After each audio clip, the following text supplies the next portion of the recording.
बिस्मिल्लाहिर्रहमानिर्रहीम। अस्सलामुअलैकुम वरहमतुल्लाह। मैं कमल अब्बासी आज एक नए मौजू के साथ आपके साथ बात करूँगी। आज मैं आपकी तवज्जो एक ऐसे अहम चीज़ की तरफ लेके जाना चाहती हूँ जो हमारे बच्चों के लिए और उनकी तरबियत के लिए हमारी नॉलेज में होना, हमारे इल्म में होना बहुत ज़रूरी है। मैं उन तमाम लोगों को इस लेक्चर में एड्रेस करना चाहती हूँ जिन्होंने ये कंप्लेन की है कि उनके बच्चे बहुत बदतमीज़ हैं, बहुत ज़िद्दी हैं और पढ़ते नहीं हैं, कहना नहीं मानते या मोबाइल फ़ोन बहुत यूज़ करते हैं। उन तमाम लोगों को मैं एक साथ आज उनसे बात करूँगी। मेरी बहुत कम लेक्चर्स ऐसे होते हैं कि जिसमें मैं किताबी बातें ज़्यादा करती हूँ। मेरे ज़्यादातर लेक्चर्स जो हैं वो रियल लाइफ से रिलेटेड होते हैं, या तो मेरी अपनी ज़ाती ज़िंदगी या मेरे आसपास के माहौल से जो मेरी ऑब्जर्वेशंस होती हैं, मैं उनकी बेस पे आप लोगों से बात करती हूँ। लेकिन आज मैं एक रिसर्च के बारे में आपसे बात करूँगी जिससे आपको अंदाज़ा होगा कि हम बीइंग पेरेंट कहाँ गलती कर रहे होते हैं। और ये सब चीज़ें आप लोगों के लिए जानना बहुत ज़रूरी है। मुख्तलिफ़ दौर में बहुत से मुफक्किरीन ने बच्चों के बिहेवियर पे रिसर्चेस की हैं और उनको मुख्तलिफ़ चीज़ों से तशबीह दी है। सबसे पहले जॉन लॉक ने बच्चों को एक ब्लैंक स्लेट से तशबीह दी। अब अगर हम सोचें तो वाकई बच्चे कोरा कागज़ ही तो होते हैं और हम जो चाहें उस पर तहरीर कर सकते हैं। और अगर हम इसको दीन के पैराडाइम में देखें तो हम जो उन कोरे कागज़ पर तहरीर करेंगे, एक दिन बच्चा वही तहरीर हमें पढ़ के सुनाएगा, वो हमारा ही माजी होगा। अब ये हम पे डिपेंड करता है कि हम उस कोरे कागज़ पर क्या लिख रहे हैं। उसके बाद जो तशबीह दी जाती है बच्चों को, वो स्पंज से दी जाती है, यानी जो है जैसा है उसको उसी हाल में अपने अंदर जज्ब कर लेने की सलाहियत, चाहे वो अच्छा है या बुरा, सही है या गलत। बच्चे आसपास के माहौल से सब कुछ अपने अंदर जज्ब कर लेते हैं। तीसरी तशबीह जो बच्चों को दी जाती है वो एक एम्प्टी ग्लास, खाली ग्लास से दी जाती है।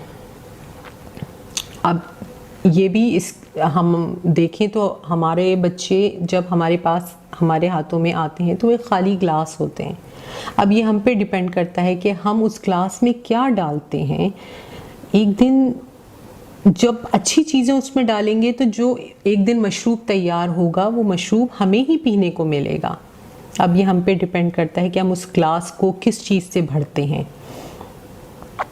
क्योंकि बच्चे तो हमारा ही अक्स होते हैं।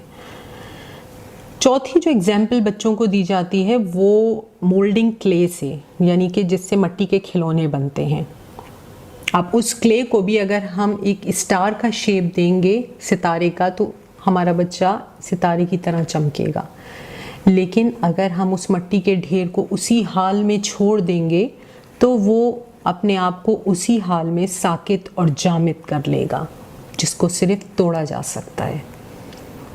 ये सारी बेजान चीज़ें हैं जिससे बच्चे को तशबीह दी गई है। कैसा हो अगर हम बच्चों को एक जानदार चीज़ से तशबीह दें। मिसाल के तौर पे अगर हम बच्चे को एक बीज से तशबीह देते हैं, ये एक जानदार चीज़ है। अगर हम अब ये बीज अगर हम इसको सही माहौल मिले तो यही बीज एक दिन तनावर, फलदार, सायादार दरख्त बनता है जिसका फल हम खुद भी खाते हैं।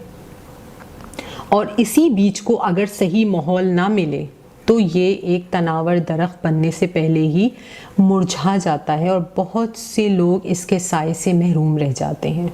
हम चाहें तो इसको घर में एग्जाम्पल कर सकते हैं। मिसाल के तौर पे हम नींबू के बीज लें, 4 अलग अलग गमलों में नींबू के बीज लगाएं और उसको 4 मुख्तलिफ माहौल में रख दें। एक को धूप में रख दें, एक को छाँव में रख दें, एक को कमरे में रखें और एक को स्टोर में रखें। 1 महीने के बाद जब आप उन चारों गमलों को निकाल के देखेंगी और उसमें से जो पौधा निकला होगा, उन चारों पौधों की शक्लें अलग अलग होंगी। हम अपने बच्चों के साथ भी कुछ ऐसा ही कर रहे होते हैं।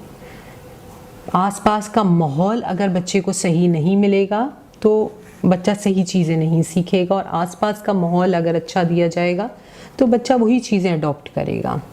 अब आए आप अपनी लाइफ के ऊपर, और ज़रा एक लम्हे के लिए सोचें आंख बंद करके कि आप जिस बच्चे को ज़िद्दी, बदतमीज़ और पता नहीं क्या क्या कुछ कह रहे होते हैं, जब वो आपके पास आया था तो क्या वो ऐसे ही था?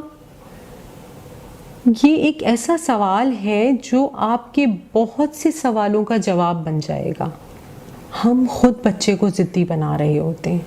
क्यों हम बच्चे को ज़िम्मेदार ठहरा रहे हैं कि मेरा बच्चा मुझे सेल फ़ोन नहीं देता, या उसके बगैर खाना नहीं खाता, या मारता है, या बदतमीज़ी करता है। अब ज़रा सोचें कि एक बच्चा जो सेल फ़ोन हाथ में लिए बगैर खाना नहीं खाता, तो अब सोचें कि उस बच्चे को सेल फ़ोन दिया किसने था? हम उस सेल फ़ोन की जगह कोई और चीज़ दे देते, और आज वो चीज़ उसकी आदत बनी हुई होती। तो बच्चों की आदतें हम बना रहे हैं, बच्चे हमारी आदतें नहीं बनाते। बच्चों के स्केड्यूल्स हम बनाते हैं, बच्चे हमारे स्केड्यूल्स नहीं बना रहे होते। तो किसी भी चीज़ के लिए मैं कभी भी बच्चों को कसूरवार नहीं ठहराऊंगी।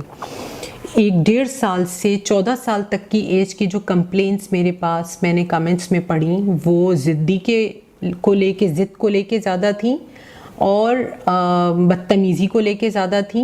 लेकिन 14 साल के बाद जो पेरेंट्स ने कंप्लेन की टीनेज में कि वो हमारा बच्चा गुस्सा बहुत करता है, तो वो चीज़ बिहेवियर चेंज होकर गुस्से में बदल गई।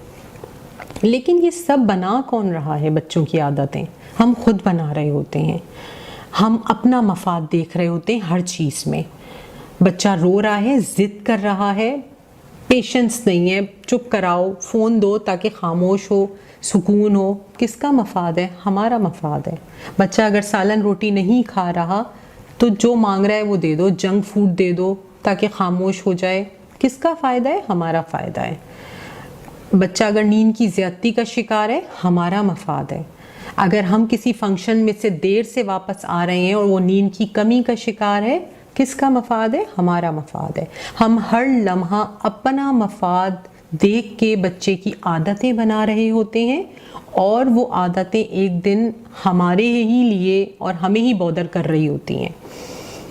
तो कोशिश करें कि बच्चों की आदतें ऐसी ना बनाएं। हर चीज़ में बच्चे को कसूरवार ना ठहराएं, अपनी इस्लाह करें। हमें इस्लाह की ज़रूरत है, बच्चे को नहीं है इस्लाह की ज़रूरत।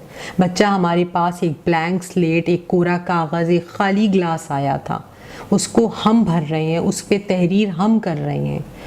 तो अपने आप की इस्लाह करें। पेरेंटिंग का सफ़र आप लोगों के लिए बहुत खूबसूरत सफ़र हो जाएगा, और आप हर लम्हा बच्चे के साथ गुजारा हुआ वक्त एंजॉय करेंगे। तो इंशाल्लाह बहुत जल्द आपसे फिर दोबारा बात करूँगी किसी हेल्दी मौजू के साथ। जज़ाकल्लाह।